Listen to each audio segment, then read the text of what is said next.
Hi, welcome back to my channel. My name is Sasa. I have a video for you to watch today.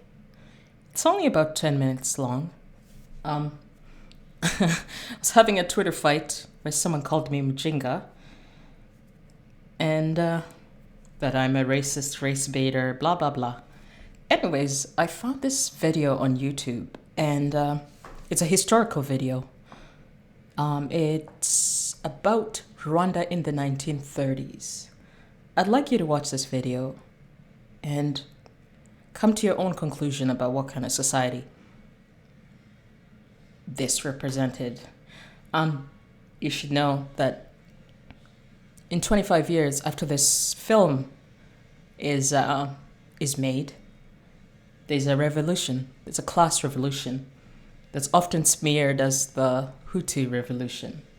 But it was a class revolution where, well, there was a revolution and the ruling monarchy was kicked out, and therefore the ruling apparatus was kicked out, and those who were left were people who wanted democracy and shared prosperity. Anyways, this is a video, like I said, from Columbia University, as you can read. So yeah, just watch, and it's a quick 10 minutes.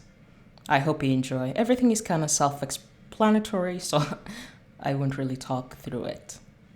But yeah, enjoy. And please share if you enjoy.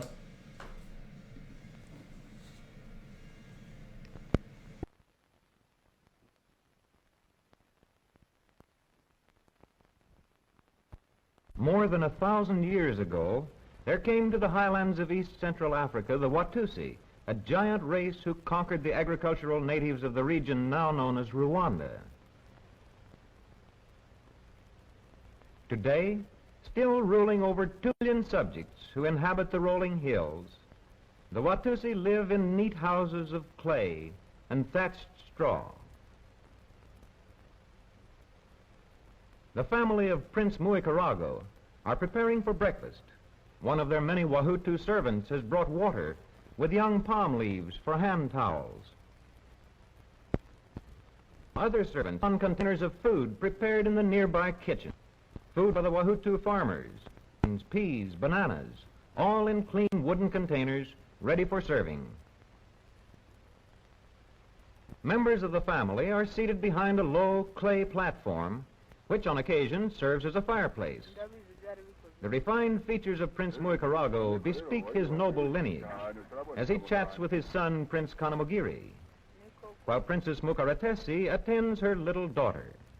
Using the fireplace as a serving table, the servant places in wooden bowls for each member of the family the boiled rice, beans, peas, and bananas sliced with a bamboo knife. The little princess prefers bananas, fresh gathered from nearby gardens. Intimate relationship exists between father and son. The young prince will someday inherit the family properties, farmlands, servants, and cattle, in line with age-old practice among Watutsi nobility. Today, with breakfast over, father and son are going out to inspect their cattle. It is only when the prince rises that we appreciate his height, more take leave of the princess mother. They pass out of the thatched house, and, after farewell, out through a gate in the stockade which encloses the buildings. With her young daughter at her side, the princess takes up a morning activity, the weaving of an ornamental wall mat. This is made of reeds and grasses dyed in various colors. Such geometrical designs are characteristic of Watutsi ornamentation of walls and clothing. Since cattle play such a prominent part in Watutsi life, it is natural that the young prince's clay toys should represent the royal cows. This servant girl, the personal attendant of the mother, now requests that she inspect the broad trays of coffee drying in the sun, another feature of household routine and a part of the education of the young daughter. And then on to oversee the churning.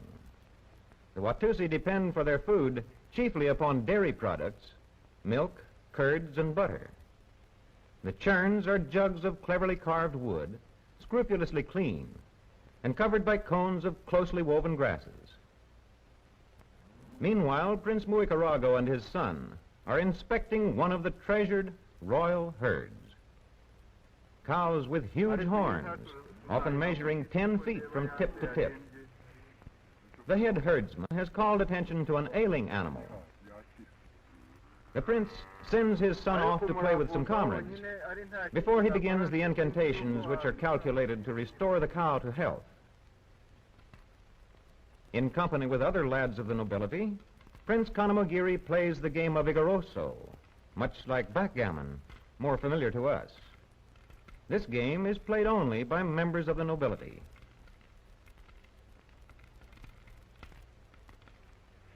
There comes a sudden interruption. A young messenger, hurrying in, announces that a leopard has been sighted lurking among the trees near the royal cattle.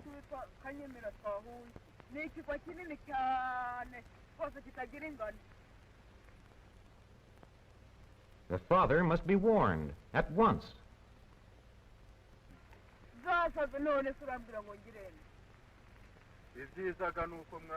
The young prince is to summon bowmen and spearmen from the Wahutu hunters, telling them that Prince Muikarago himself will direct the hunt. Straight to the hut of Muganda, head man of his father's hunters, goes the young prince with his message.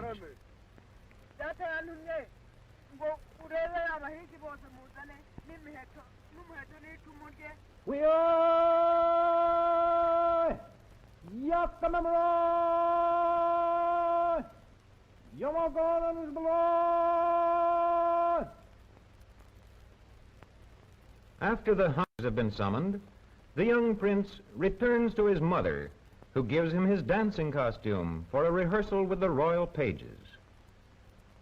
To be a page is a privilege eagerly sought after by all growing boys of the Watutsi.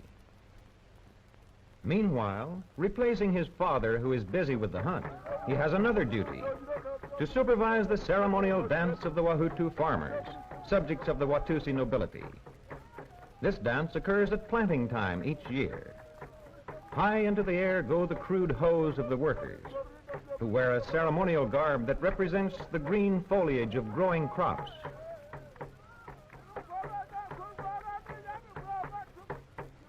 This is an occasion of fun to all concerned.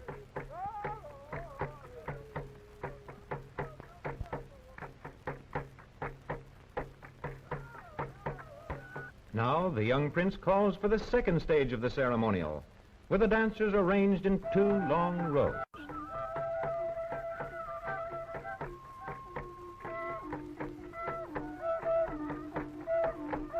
With the added duty of supervising the Ho Men's dance, Prince Kanamogiri is late for his part in the dance of the king's pages. Chief Rurasiri, the court's teacher of traditional dances, brusquely orders the prince to hurry. An attendant quickly helps him on with the ceremonial skirt, bead necklaces, and headdress of banana fibers.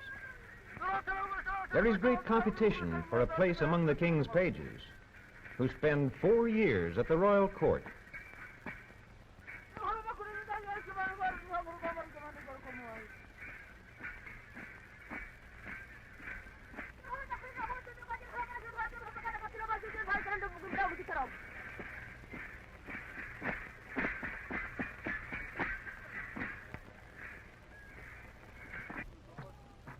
The Wahutu servants, having finished their dancing, now wait while their comrades bring on a hollowed log vessel and jars of fermented honey and milk for the drinking that will end the festivities.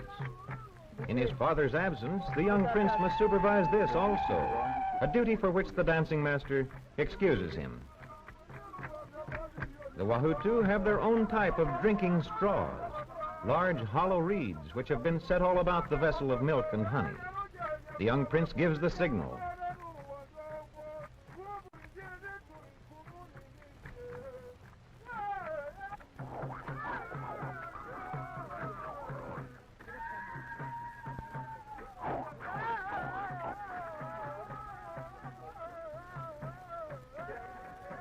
The royal pages, at rest from their dancing, are thoroughly enjoying the affair. Having acted for his father, the young prince rejoins his companions and seems to share in their amusement at the antics of the servant farmers. A little later, as he sets off for home, the chant of the returning leopard hunters comes to him from the distance.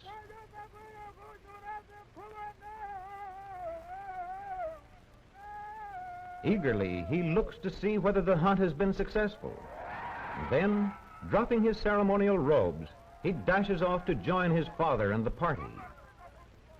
The hunt has indeed been a success. After an affectionate greeting, the prince proudly exhibits the quarry.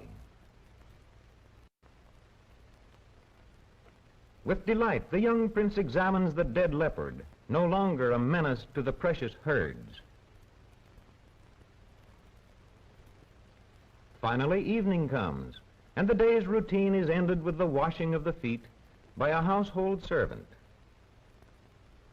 The prince's mother tenderly places the young daughter in her bed, a bed built into one side of the house, a bed of reed mats, closed off from the night air by a hand-decorated curtain of woven reeds.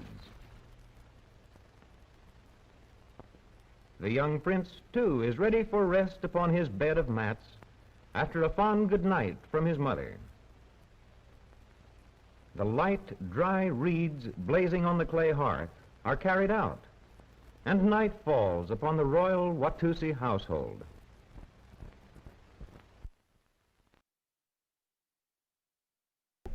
Hi, welcome back. So as you can see,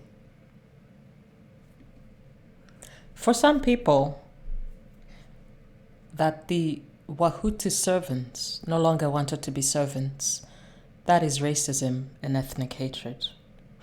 For some people, the fact that the Watutsi servants wanted to participate in politics, wanted to participate in society as equals, that was too much.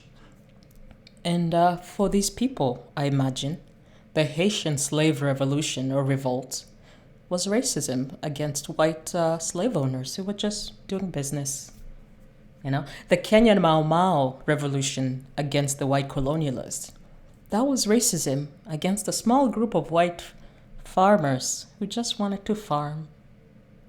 So this is this is a little response to somebody who called me Parm Hutu, you know, extremist. No, this little video taken by colonialists, by Europeans, shows us the class divisions that existed and why some people wanted to be freed from them, and why some people benefited from them, and why some people wanted to make sure that nothing ever stops this perfect little paradise. And yeah, I hope I find more videos like this. If you enjoyed, please like and share.